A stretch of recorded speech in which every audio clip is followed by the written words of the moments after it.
say thank you to the assembly members and the senators who are here today and who have just spent the morning going into Rikers Island to see the conditions on the ground and understand what is happening.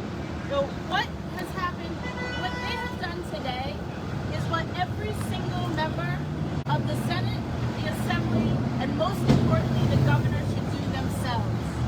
Because until you see how people are forced to live for years on end, the conditions they have to tolerate, and honestly attempt to survive. And what we know from the last 2 years of Rikers Island is that survival is not guaranteed. People are struggling to live, trapped in cages, without access to medical care, to programming, without access to lawyers. And I should have started out by saying I'm Alice Fassier. I'm the Managing Director of the Neighborhood Defender Service of Harlem. So I'm speaking here on behalf of the attorneys who represent the majority of the people in this facility. And what we know as their attorneys is that they do not have access to anything. They can't even access us.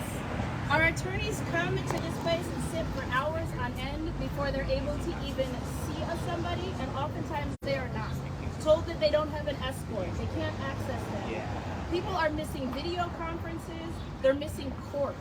And so what happens is that the cases are delayed for years, not just months, but for years. People are sitting here for 1, 2, 3 years just trying to get into court. And the impact that that has on people is so detrimental. It is traumatic and something you can never get over. And remember that of the 6,000 people in here, the vast, vast, vast majority are assumed to be innocent, presumed innocent because they have not yet been convicted of anything. And the numbers keep going up because every single year, the governor and the legislature starts tinkering with bail. And every time they roll back the much needed reforms, we go from the low of 3,500 to back to 6,000. The population of Rikers Island has been holding steady at 6,000 people for almost a year. If the governor succeeds in making the changes that she is pushing for and that these brave legislators are standing against, the numbers will go up. Rikers Island's population will swell because that is what the governor says we need. She is trying to not tinker with the bill, not make sure that judges are not confused, but to make it easier to jail more people. And so I am going to stop talking because we need to hear from the people who are just in here about the conditions, what they've seen. I turn first to Assemblymember Walker. So we are all learning and pulling our energy from Alex and others just like her in the trenches of the county. Those hours that she's talking about, we're told that up to 12 hours while attorneys are sitting in a waiting area waiting to see their clients. We know that when we did bail reform, that bail reform didn't travel by itself. It traveled with discovery. It traveled with speedy trial. And so all of those things have to be addressed in order for a person to receive their due process rights under the Constitution. And as we are embarking upon our high holy days for people who are observant, on Good Friday, as Jesus was walking through and being placed on a cross, he was in the middle of 2 individuals. And these individuals were criminals. And one of them said, "So you're the Messiah, are you? Prove it by saving yourself and us too while you're at it." So for many of us, this is the spiritual journey and a mission that we are on. And one of the criminals said, "Don't you fear God? And even when you have been sentenced to die, we deserve to die for our crimes, but this man hasn't done anything wrong." And then Jesus said, "Remember me when you come into your kingdom? Jesus replied to him, I assure you that today you will be with me in paradise. If Jesus, the one who we celebrate in the Christian faith this very weekend, was not so regarded everyone else that he could not have conversations with two criminals who stood on the cross with him in persecution, then who are we? So in honor of that conversation that Jesus had nailed to the cross on that day, I submit to you that while the governor is not trying to do a rollback, but a wholesale undoing of all that we have offered as New Yorkers. There was a bail summit that was held under Governor Hugh Carey. Guess what? Return to court was still the baseline for why a person will receive bail. Governor Rockefeller held a criminal justice summit. He did not change return to court as a premise. But here we are, Democratic governor, first female governor who understands pocketbook issues, Democratic Senate, Democratic Assembly, and we are going to get changes in our criminal justice laws that have never taken place in our state. This is a wholesale violation of our criminal justice, of our constitutional rights. No one on that island has been convicted, unless of course you're serving a sentence under 365 days, and I didn't meet any of those individuals. No one has been convicted of a crime, and we know that in this country that we are innocent until we are proven guilty. It is up to the states to determine through evidence that we have seen them withholding from us that the crime that people are alleged that they are actually guilty of. We were also told that 19 people died here on Rikers Island just last year. 19 people. Why? Because we have a drug overdose and opioid issue. Not because we have a bail issue. Do something about it. So again, in honor of this weekend's festivities that I will be embarking upon with so many believers across the state of New York and our country and the world, I submit that I will do another hunger strike beginning on Easter Sunday in honor of all the people who we had a conversation with today who are depending on us as those criminals were depending on Jesus to have a conversation with God on their behalf to intervene. In honor of our intervention, this is what I will submit to do, to speak on behalf of these people who are not criminals, but who have been accused and charged with a crime and are waiting their day in court. So thank you. We are asking for our colleagues to hold strong and hold fast. We don't have to do this. We don't have to play these political word games and put justice, fairness, and integrity on the line. I am Assemblymember Latrice Walker. Thank you. Thank you, Assemblymember. Thank you for your constant and continued vigilance on this issue on behalf of our people. Next is Senator Briscoe. Good afternoon, everyone. Senator Jabari Briscoe from Brooklyn. It's a very emotional place, and it's really important that we're here giving light to this because a lot of times up in Albany, the governor or other legislators can get really distanced from the material impacts of what happens when you send more people into pretrial detention. Get lost in the statistics, in the numbers, and I just want to re-up the human element of this. I spoke to Joshua, who has been there 2 years, pre-trial, still waiting for his trial, who says he was beat up in his cell by a corrections officer, who was not wearing a body camera. He says it was hopefully caught on the ceiling camera. He has a file number from when he reported it, but the case is not moving. Spoke with Musa, who's also been there for 2 years, pre-trial. who really just wants sneakers. The sneakers that his social worker keeps sending him, and that Rikers keeps sending back with no explanation. He also keeps getting strip searched for not being told why. So Jonathan Edwards, who could not even get into much of the story because he's in the midst of a mental health episode, had recently put his clothes back on, shouted profanities at me, and who the CEOs had given up on. They said, we gave him medication, he threw it away. They're not trained. They're not trained to deal with people in the throes of a mental health episode. It was so evident. And I want to let you know about Larissa, who recently got there 2 months ago and is very scared and unnerved by corrections officers going into the cells of women at night. She said she felt somebody touching her back at night, and when she turned around, she couldn't see who it was, and they had already gone. So I wanted to just humanize these stories because I can't sit by while so many of our colleagues get lost in the statistics and the numbers and forget the human experiences that are happening here. Thank you. Thank you, Senator.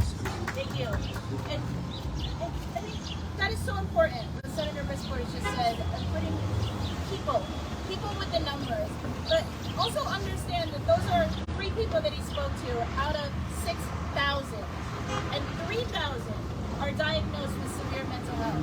This is a lockup because we refuse to serve our community. We refuse to provide meaningful mental health. We refuse to provide meaningful substance abuse treatment to people who need it. Instead, we throw them into these buildings for years on end, calling them criminals and trying to lock them up and forget about them. So thank you, Senator Brisport. Next, Assemblymember Moran Mondani. I represent the 36th Assembly District, just a few miles from here. And 36 is the same number for New Yorkers who have lost their lives in New York City jails over these past 2 years. We just spent 2 hours on Rikers Island, and I spoke to New Yorkers who have been sitting there for 4 years without a trial, for 3 years without a trial, for 2 years without a trial. And I spoke to New Yorkers who told me that this is no way for anyone to be treated. They do not have toilet paper. They do not have garbage bags. They do not have any of the basic necessities. And yet our governor is here proposing, as Latrice said, not a rollback, but an attack on laws across New York State that we have had for decades. Some of these proposals include taking us back to 1971. And what they mean, in fact, in plain language, is a sentence of death for many New Yorkers, because they will send more New Yorkers to Rikers Island, an island where 19 New Yorkers lost their lives just last year. We will have blood on our hands if we allow there to be these changes implemented in our New York State budget. The budget is a fiscal document, and yet here we are negotiating with a governor who is using it as a means by which to send more poor Black and brown New Yorkers to their deaths. That is not something that any of us here will abide by. That is not something that any of our colleagues who understand the truth of bail reform will abide by. And by the truth, I mean that since 2019 to this point now, there has been no increase in the likelihood of rearrest for people who are out on bail. There has been no statistical increase. What we have seen in those 3 years is instead a campaign of fear, a campaign of propaganda, a campaign to ascribe any moment of criminality to bail reform. Bail is supposed to be a means by which we get people back to the courtroom. Right now, it has become an instrument to throw people into jail, because we have a situation where they will sit in jail, they will sit on Rikers Island for years with no understanding of when they will be released, with no understanding of any sense of transparency. And meanwhile, they are subjected to the most inhumane conditions. And we are legislators, we represent New Yorkers, and those New Yorkers deserve our representation, whether they're in our districts or they're on Rikers Island. They are still New Yorkers. Thank you very much. Thank you, Assembly Member. Next, we would like to hear from Senator Gonzalez. Hi everyone, my name is Kristen Gonzalez. I represent Senate District 59 in Queens, Brooklyn, and Manhattan. And I want to start by, one, thanking you all for being here, and two, thanking all of the colleagues who are standing here today, because this is a critical moment. You've heard about the policy. We don't have a policy problem when it comes to bail reform. We have a political one. As you heard from Senator Briscoe, we need to understand that we cannot be playing politics with people's lives. That 6,000 people, we heard for some up to 6 years waiting pre-trial, is 6 years of lives to stabilize. 6 years of others not seeing their children, 6 years of children not seeing their parents, their siblings. It is destabilizing our communities. And so it is remarkable to me that at this very moment, as we're negotiating our budget of $227 billion, what we're stuck on is fear. What we're stuck on is misinformation. What we're stuck on is whether or not to hurt more Black and brown working class New Yorkers instead of how to help. The conversation right now isn't about how to fully fund our schools. The conversation isn't about community-based solutions that we know work.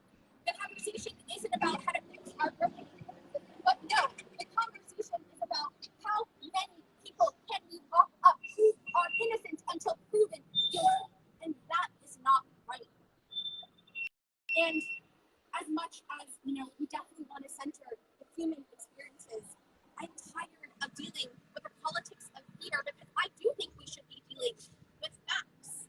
And the facts are that since this policy, since bail reform has been passed, 183 or 183,000 New Yorkers are estimated to have benefited from this, and 98% of that, over 100, almost 200,000 New Yorkers were not convicted of a violent crime. These are innocent members of our community, and now we're at risk of hurting so many more. We know that since we passed bail reform, that showing up for court appearance or not showing up for court appearance has gone from 15% to 9%. People are showing up.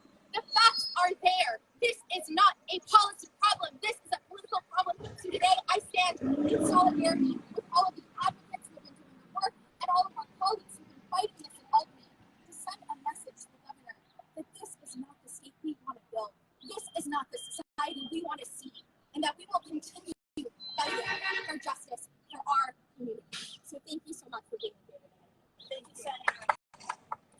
I just want to remind everybody, you've heard now people talk to people who have been here for 2 years, 3 years, 4 years, 6 years.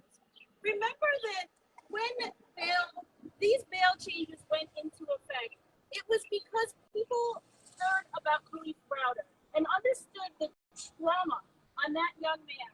He was locked up in here for just under 3 years. And that trauma, that lasting trauma, led him to take his own life after he was released. So the thousands of people that are in that same position, sitting in there, experiencing their trauma year over year, is what this is about. Senator Fernandez. I'm Senator Natalia Fernandez. I represent District 34 in the Bronx. And thank you for bringing up the life story of Kalief Browder, because that is who I remember when we come to this discussion every single time. And coming out of Rikers today, we should not be putting more people in there.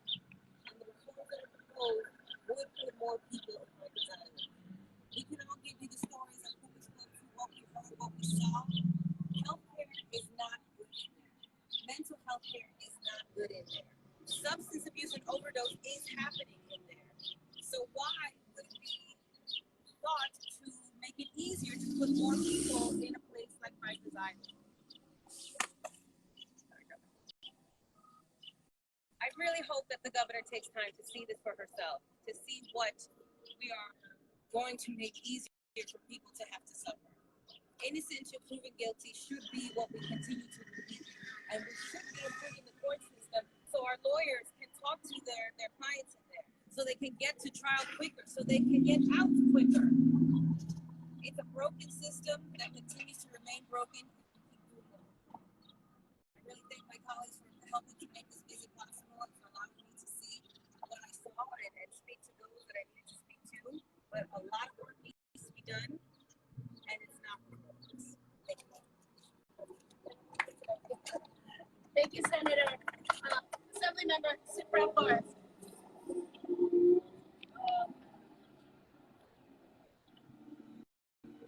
Some of my colleagues have brought up that we are in the midst of a very difficult and tough political conversation when it talks about what we're talking about bail reform and the rollbacks to bail reform. And I just want to address what the governor is proposing is not a rollback, it's a take back.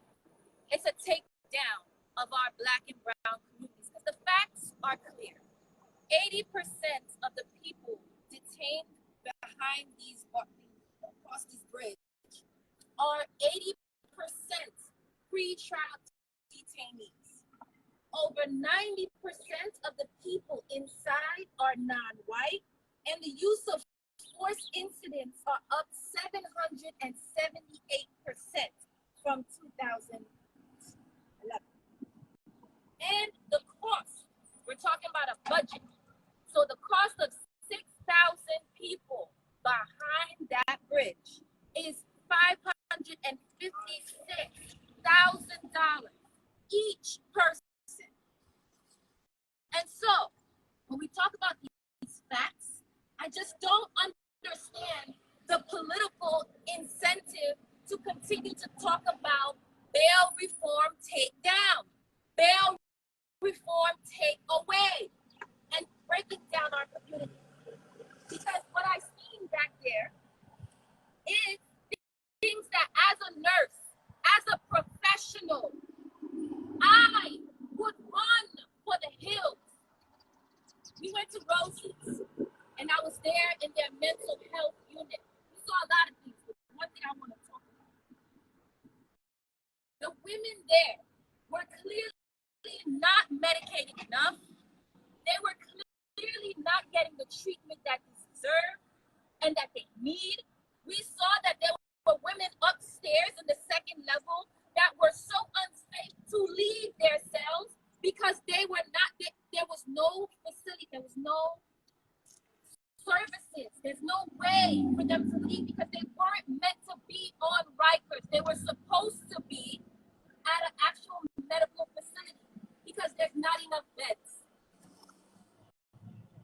I work in psych units. I feel very comfortable most of the time, but as a nurse, the hair is on the back of my neck raised up when I'm in these scenarios because it's not safe. It's not safe for the people, and it's not safe for the staff. The staff are short-staffed. They don't have the therapies available to treat the people, and so they're just rotting behind walls. Bodies uncared for behind walls. So, this is my fourth time to Rikers Island. Obviously, I don't have no problem with the photo op here, but I challenge my governor to come here and go behind these walls and see for yourself so that when you sign on the bail take backs, the bail reform take backs, you know exactly what you're signing up people for, what you're signing up my people for, my communities for. So that way, when you are proudly announcing bail reform take backs, bail reform takeovers, that way you can have a picture right here in front of Rikers to support your statement. So that way you can gladly say to your Republican buddies what you're doing to our people. So that we can be clear the next time when we make the decisions together who we want to lead our state, we reform our state to challenge and bring us to where we need to be. We have your picture right here to support your words. Thank you. Thank you. Assemblymember Metanias. Les pido un poco de paciencia en lo que hablo en español. Esto es algo nuevo para mí. Yo soy asambleísta Marcela Micaina, soy la primera que fue figurante en la legislatura estatal. Estamos hablando de reforma de fianza Estamos pidiendo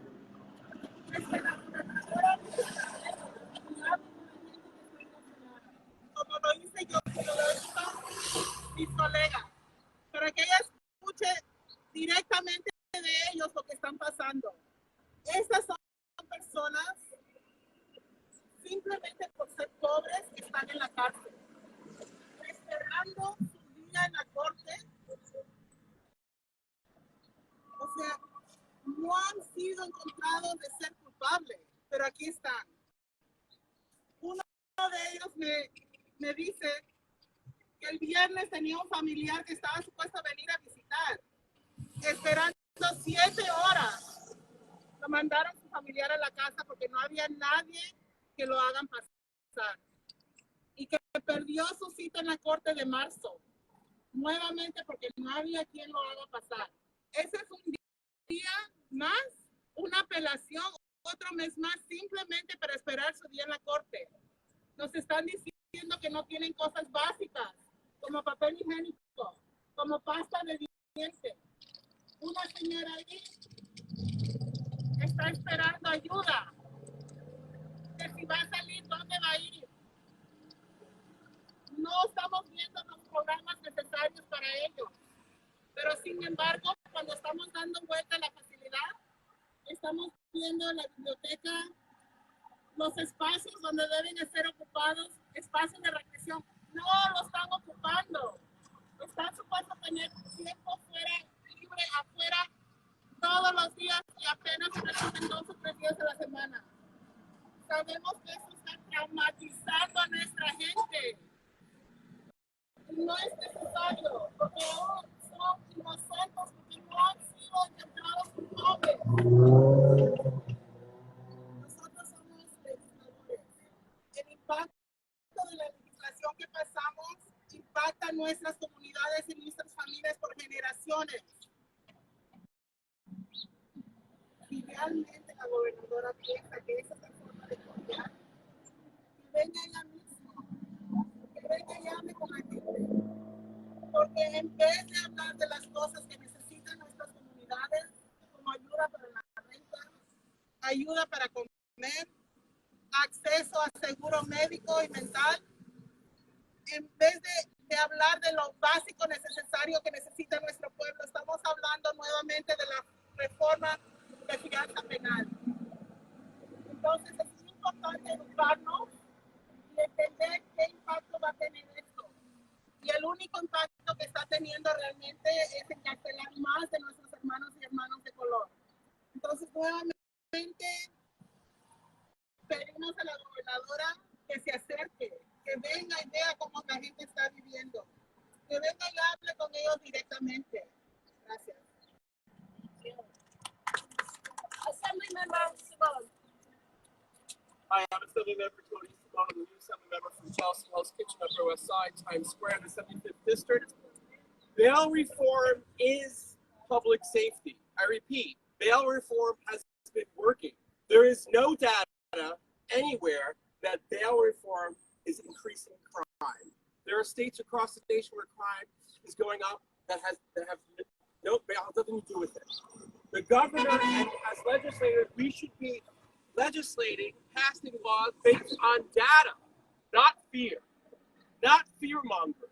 Public safety is investing in fighting our mental health crisis. I was in there, met with individuals who need to be in an institution being helped, not behind bars.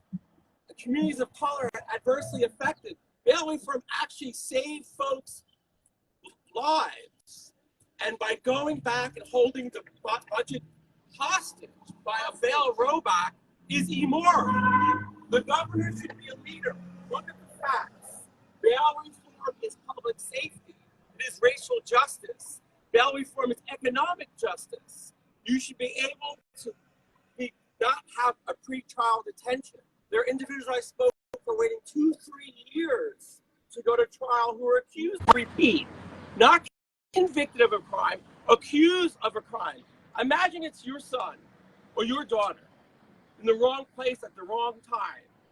Whole life before them, their entire future, having hope, wrongly accused, and now sitting in Rikers waiting 2-3 years because of either bail or because our discovery system needs to be reformed and funded so the trials come sooner.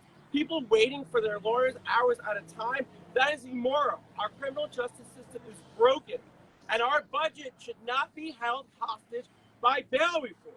The governor needs to be a leader. She needs to settle the budget, put this aside, keep bail reform intact. Don't go back 20, 30 years. It goes back before 2019. You will claim people's lives by holding this hostage. Don't be scared of the fear mongers, because no matter what you do, they're going to blame you for the increase in crime. No matter what you do in the next week or two, they're going to blame us progressives, us liberals, that most smart people know that if you invest in our communities, in jobs, in education, in supportive housing, in mental health services, crime will go down. It happened in the past. Bail reform is public safety. Don't pull it back, Governor. Thank you, everybody. Are there questions for the legislators?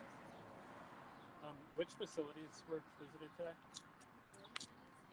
So Rose M. Singer, the women's